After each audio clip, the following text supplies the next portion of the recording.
Good afternoon and welcome to the overview of Food Preservation 101. I'm Denise Smith. I'm the University Extension Educator for Nutrition and Food Safety located in Niobrara County, which is in Lusk. And with me today is my assistant, Erin Smith, who also works here at the Niobrara County Extension Office. So we're thrilled to be bringing you just a little bit about food preservation today to maybe pique your interest if you have never preserved food before, or if you're a seasoned food preserver, maybe give you some updates and kind of get you thinking about food preservation season. With the COVID-19 virus hitting, I have received numerous food preservation calls already this year. Normally we don't start seeing those calls till later in the summer when the produce starts getting ripe and people are picking things out of their garden.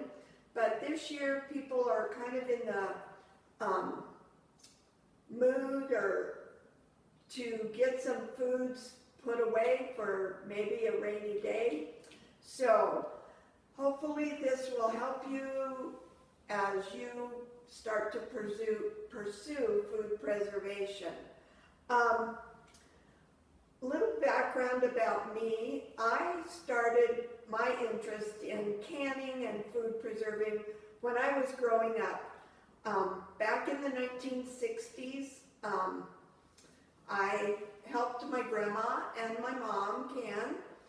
My grandma always had a huge garden and she put up everything.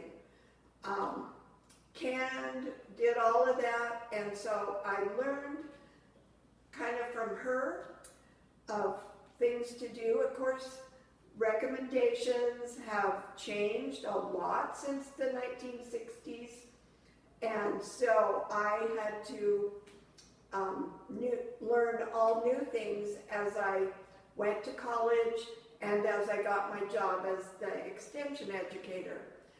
My mom canned a lot also, and I helped her. My mom didn't have much of a garden, so what we did have out of the garden we usually ate. We would buy bushels of peaches and pears in the fall and put those up in a method called open kettle canning. That is definitely not a process that is approved anymore. So again, I had to learn all new ways to do things, and it's been an interesting journey since then of learning and practicing and teaching food preservation classes. Now, my daughter and I do our food preservation together. It's a lot more fun to do it with a partner, and it's a lot less work. So I think I have one of my daughter-in-laws convinced that she wants to learn a little food preservation.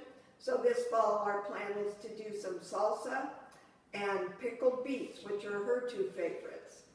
So it can be a family affair, a neighborhood affair, and the more the merrier. You just need to remember to do everything safely. So our first segment today is just going to be on some general guidelines of food preservation. And so we're going to start here, and then we're going to break it up into different sections and do a little brief educational section on the different aspects of food preservation, including dehydrating, water bath canning, pressure canning, and freezing. So, get ready to just sit back and relax, and hopefully we can teach you something new today. So with that, we're going to move over here a little bit, and I'm going to get a drink of water.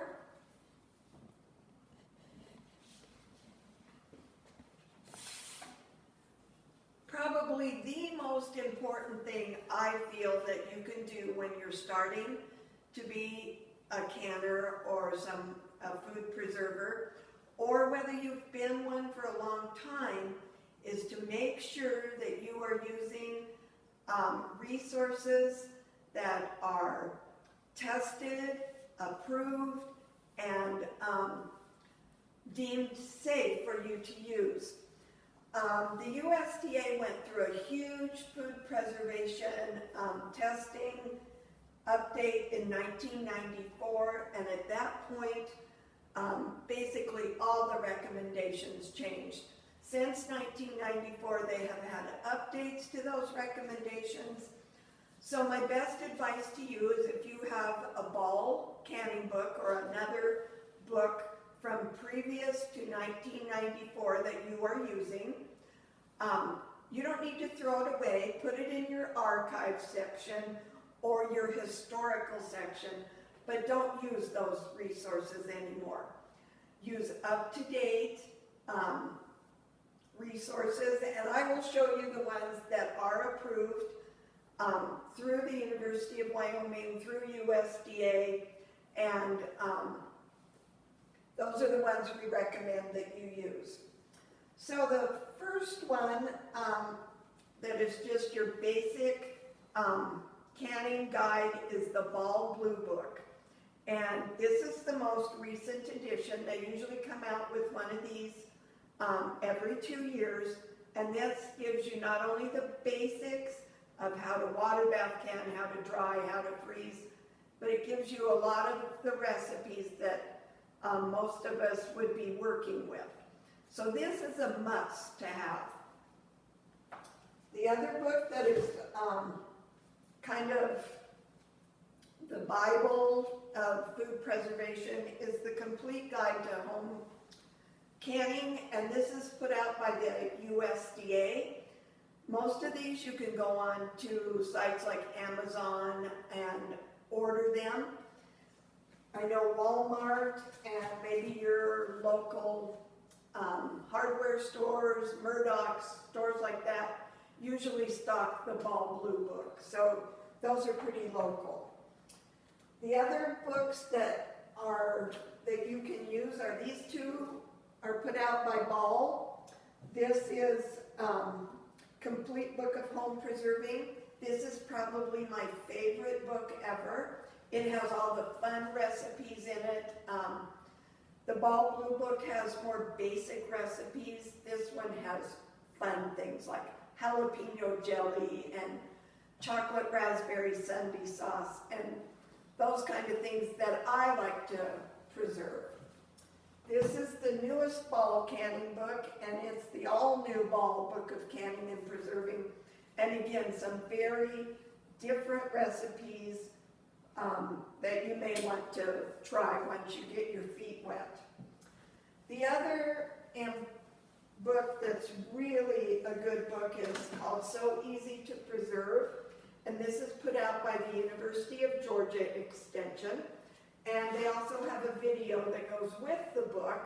So it's a great way to watch the video, read the book, and practice at home. So these are available on the So Easy to Preserve site. The other things that I have here in my office is I have notebooks of resources. So if you would call me with a canning question, if I don't know the answer, and no matter who calls about a preserving question, I always get my books out because every recipe is specific. And I don't want to answer without making sure I've looked up the correct answer and given you the complete information. So I do have those books available. The other thing that the University of Wyoming has put out is a series of 12 newsletters called Canner's Corner. And if you are interested in receiving these newsletters, just give me a call, send me an email, we can get those in the mail to you. And the other resource that we have is called Preserving Food in Wyoming. And this has a complete section on doing wild fruits and berries that we have here, plus all the general canning recommendations. These are available in every extension office across Wyoming, so free of charge, so you can stop by your local extension office and get one of those. Some of the other upcoming things that are available is there is a web-based canning class that we do twice a year, once in June, once in January. This is a cooperative effort between Utah, Idaho, Wyoming, and Colorado. The June information will be coming out just shortly. The cost of that class is $35 and it's for like 8 weeks. So you do it all online and it's a great resource to be able to do, because we're not being able to do a lot of, at this point, person-to-person things. But there's only 2.5 extension educators left in Wyoming, and we just can't cover the 23 counties and the reservation.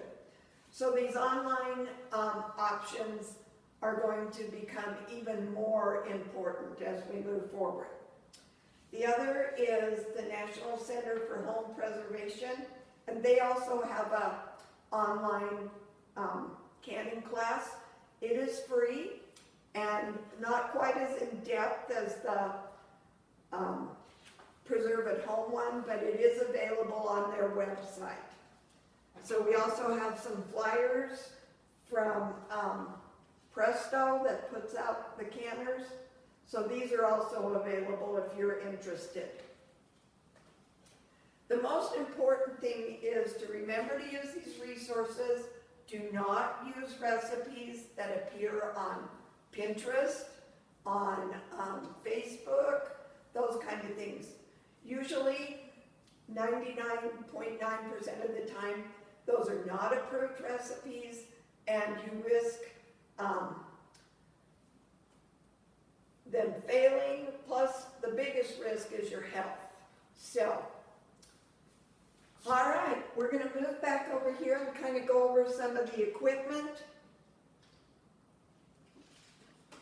that you're going to need to do whatever method of food preservation that you're going to do.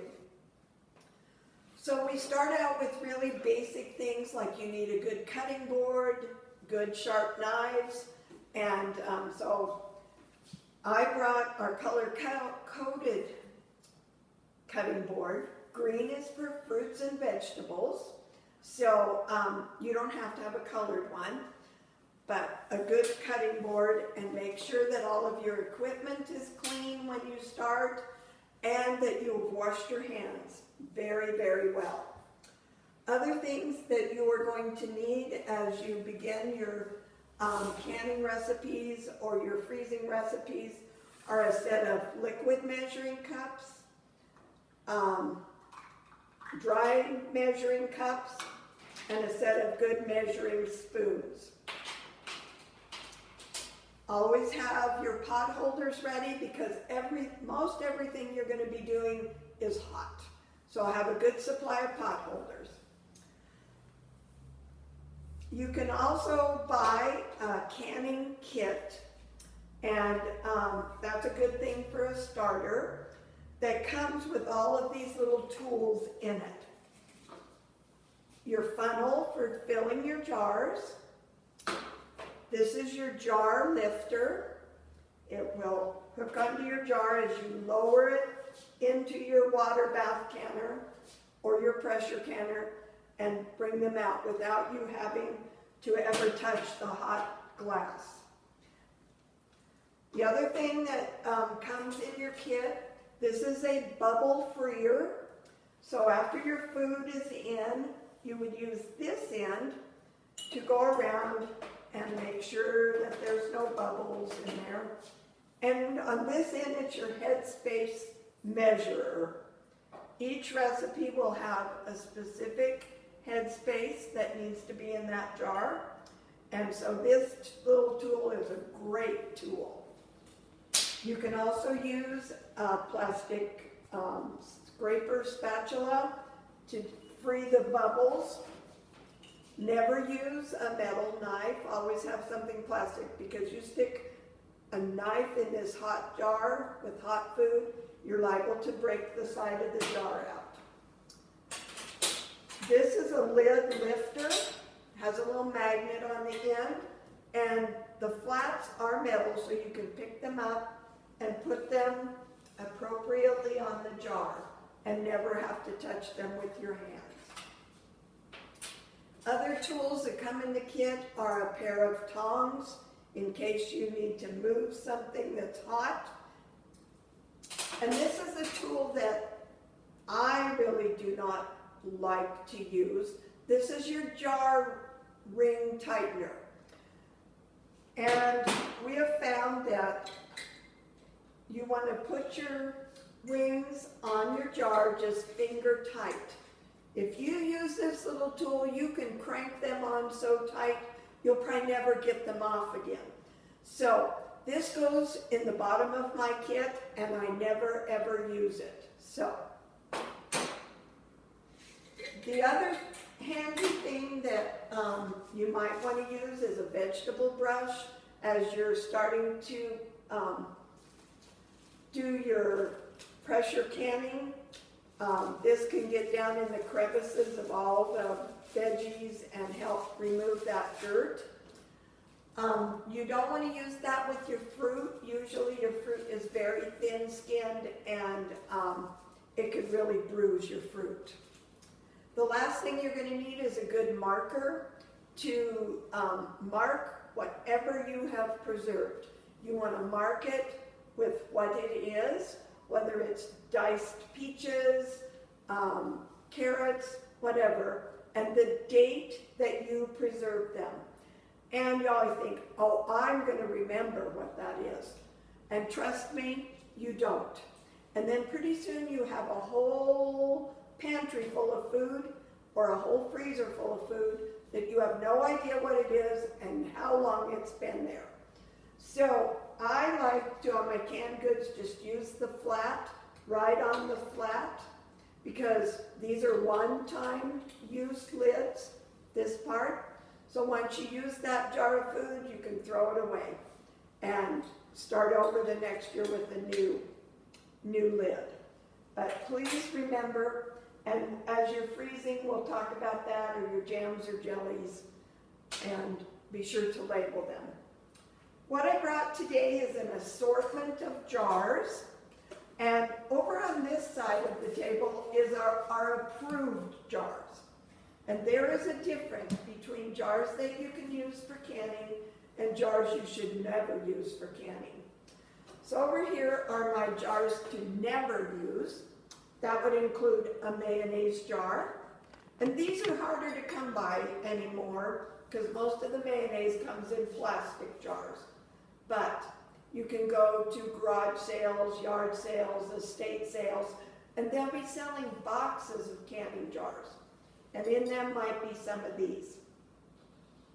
Other things like spaghetti sauce jars, or this was a jelly jar, a commercially prepared jelly jar, but it is not for home canning.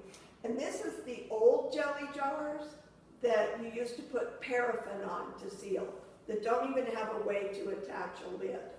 So if you have any of those, these make great drinking glasses. These you can use for crafts or storing food in your refrigerator, but not for canning. So, to get a canning jar, if you buy them at the store, they will come in flats of a dozen at a time. They will come either in quart size, which is 4 cups, pint size, 2 cups, and this is a squatty pint, but it's still 2 cups. Then we have the 8-ounce jars that are more like for jelly, and these are 12-ounce jars, and another 12-ounce jars, and we get them clear down to 4 ounces for like jellies. Make sure that they say You know, most of them are made by Ball or Kerr. There's some Autumn Harvest. You can definitely, they'll say home canning jars on them. Make sure you purchase those.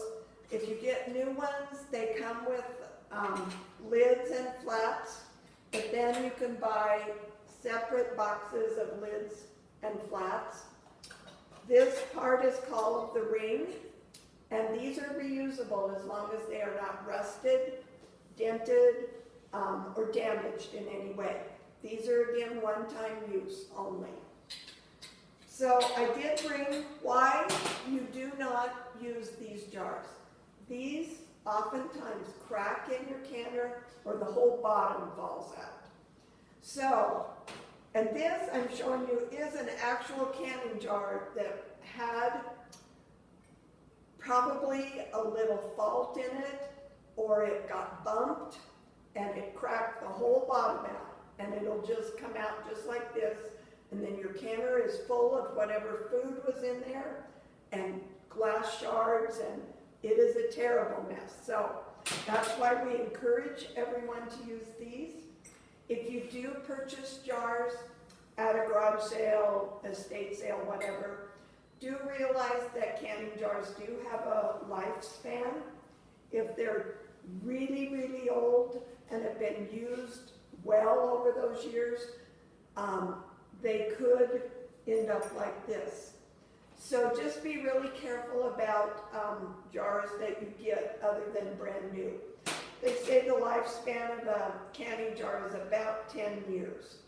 So that kind of gives you a guidance of when you need to start recycling your jars for other purposes. So with that, we're going to take a quick break and kind of rearrange our tables. Oh, the one thing I forgot to tell you is if you do have a kitchen scale, you might want to have that handy, because sometimes it says 1 pound of jalapenos or 18 jalapenos, and then you have to go to a conversion chart to figure out how much that would weigh, how many cups that would be. So a kitchen scale can be very helpful. Not necessary, but helpful. So with that, we'll close on session 1, and we'll get ready for session 2.